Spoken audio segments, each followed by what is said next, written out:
Yun na nga, mami, dahil po sa matagal na walang kuryente dito sa amin. So, naghanap po kami ng affordable na generator para naman may tawid po namin yung 2 linggo na halos or mahigit pang 2 linggo na halos wala pong kuryente dito sa amin. Sobrang hassle po talaga kahit sa gabi at saka syempre po sa mga gadget namin. So, halos wala po talaga kaming nagagamit.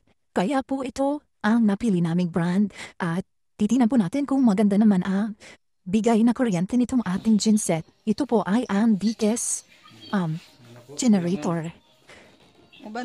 So nabili po namin ito sa murang halaga lang. Siguro ay nasa 3,300 kasama na po yung promo price, yung voucher. And then ito po ay hindi naman masyadong maingay. So ang rated current niya is 2.9A. Ang maximum current niya is 5.9.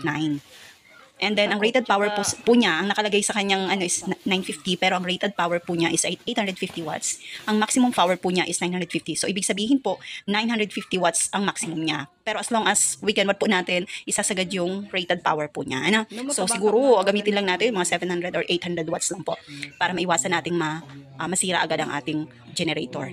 So, the insulation class po is F, and base number is single base, and volume niya is 63cc, and the output is 2 horsepower, and compression ratio is 7.3.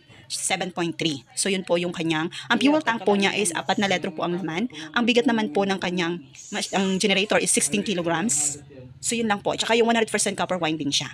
So far okay naman po siya. As you can see, makikita nyo naman. Ayan, itetest na po namin yung generator kung okay ba siya. So nilagyan lang namin siya ng gasoline since hindi kami nakabili masyado ng hindi po kami nakabili ng maraming gasoline. So, yun lang po. 1 liter na po yung nabili namin. Tapos, sinaluan namin siya ng oil.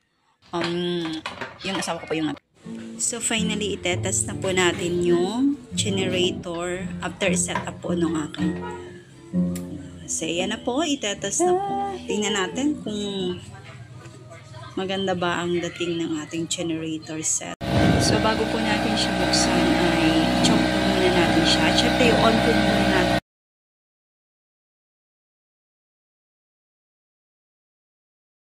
So, ayan na nga po, testing na po namin ang aming electric fan. Medyo